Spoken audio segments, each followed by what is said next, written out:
So today, we're going to dive into a book that is so much more than a memoir. Viktor Frankl's Man's Search for Meaning is this profound look into the human spirit, written by a psychiatrist who is also a Holocaust survivor. It's really a journey into some of the darkest places imaginable, all to find that one thing that can keep a person going when absolutely everything else has been stripped away. And this quote, this is really the core of everything Frankl is talking about. But for him, this wasn't some abstract philosophical idea. It was a life-or-death reality. He was forced to find an answer to this under the most extreme, the most brutal circumstances you can possibly imagine. So how do you find a why when your entire world is reduced to nothing but barbed wire and cruelty? To really get his answer, we first have to understand the how that he was forced to endure. Just try to imagine arriving at Auschwitz. As Frankl describes it, the whole point of the camp system wasn't just to imprison people or to kill them. No, it was the systematic process of dehumanization, of stripping a person down, layer by layer, until there's nothing left but their naked existence. So Frankl breaks it down into 3 psychological phases a prisoner goes through. And the first one, it's just pure, disorienting shock. From the moment those train doors slide open, your reality is completely shattered. This is the arrival, the infamous finger game, where a guard's simple point to the left or right decides between forced labor and immediate death in the gas chambers. It's the moment you realize your old life is just gone. Forever. The very first thing to go are your possessions. Frankl talks about prisoners being forced to just throw everything onto these blankets, watches, jewelry, photos of their family, a wedding ring, a good luck charm from your childhood. All of it, gone. And just like that, the final material links you have to your former life are severed in an instant. And then they take your documents, your passport, your ID cards, any proof that you even existed. It's all confiscated. And in their place, a number is tattooed right onto your skin. Your identity is literally erased and replaced with a serial number. You're not a person anymore. You're just a thing to be counted. And finally, even your name is taken away. The guards, they don't ask for your name. They just glance at your number. This completes the whole process. Frankl recalls this moment where he tried to save the manuscript of his life's work, this book he'd written, and a seasoned prisoner just told him it was, well, shit.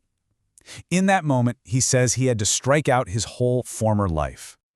But in this state, once every single thing was gone, Frankl says something really unexpected happened. A kind of grim sense of humor took over. The sheer absurdity of it all, of having nothing left but your own bare existence, it created this weird, protective detachment. And that was the first step in learning how to survive the absolutely unthinkable. And this detachment, it evolves. It morphs into the second psychological phase that Frankl observed. After that initial shock starts to wear off, a new, much more enduring state of mind takes over. A profound and deep apathy. Frankl calls this apathy a necessary emotional death. And it wasn't laziness, and it certainly wasn't weakness. It was a protective shell that the mind has to build just to shield itself from constant trauma. To feel disgust and horror and pity every single moment of every day, it would be psychologically impossible. So the mind just stops feeling. And you could see this apathy everywhere. Prisoners would watch fellow inmates being beaten and they wouldn't even flinch. When a man died, another might just take his shoes or his last piece of bread without a second thought. The mind's focus shrinks down to the most primitive needs imaginable. They didn't dream of liberty. They dreamed of food, of cake and bread and warm baths.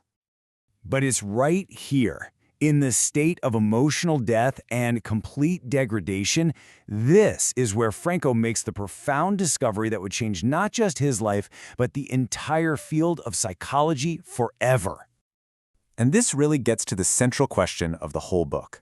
After your possessions, your identity, your name, even your feelings have been stripped away, what is left? What part of you is actually yours? And this is his answer. They could control his body, his environment, everything about his external world. But what they couldn't control was his response. He realized that between the stimulus, the suffering, and his reaction to it, there was a space. And in that tiny space lies our power to choose our attitude. This, he says, is the last of the human freedoms. It's the one thing that can never, ever be taken away. Frankl actually discovered this freedom through a really personal experience. On a brutal march, freezing, exhausted, sick, he started to think of his wife. He just imagined her face, her smile, the way she looked at him. And he had this incredible realization that love is bigger than just physical presence. Even though he had no idea if she was even alive, his inner life, his thoughts of her, gave him a sense of bliss that his horrific surroundings just could not touch. So this insight, forged in the fires of Auschwitz, it becomes the foundation for his entire psychological approach, something he called logotherapy. He didn't just survive the camps, he came out with a whole new theory of human motivation. So, logotherapy, put simply, is therapy through meaning. Frankl argued that our deepest, most primary drive as human beings isn't for pleasure, it's not for power, it's for meaning. It's the search for a purpose in our lives that pulls us forward, especially through the hard times. To really get it, it helps to compare it to someone like Sigmund Freud, where Freud saw our main drive as the will to pleasure. Frankl came along and said, no, it's the will to meaning. He argued that a lot of our modern anxiety and depression doesn't come from repressed desires, but from a frustration in our search for that meaning, something he called an existential vacuum. And this leads to one of his most powerful and honestly most challenging ideas. If life has meaning, then suffering, which is an unavoidable part of life, must also have a meaning. The challenge isn't to somehow avoid suffering, because you can't, but to find the meaning in it. When you do that, suffering is transformed from just an ordeal into a kind of achievement, a task to be met. Frankl tells this story that just perfectly captures this idea. He was talking with a young woman in the camp who was very close to death, and she wasn't bitter, she wasn't afraid. In fact, she was cheerful, and she told Frankl that she was grateful for her harsh fate because it had taught her to take her spiritual life seriously. She said her only real friend was a chestnut tree just outside her window. And when Frankl asked if the tree spoke to her, she said yes. It told her, I am here, I am here, I am life, eternal life. In her final moments, she didn't see death. She saw her connection to life itself. I mean, think about that.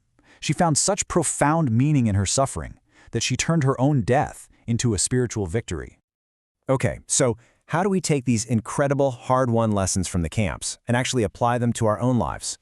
Well, Frankl's big conclusion isn't about finding some single, universal meaning of life. It's about accepting the challenge to find our own specific, personal meaning. And this right here is a fundamental shift in perspective.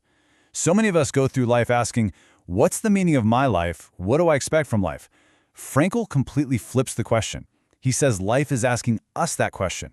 We're the ones who have to answer through our actions, our choices, our responsibilities. It's a call to take ownership of our own existence.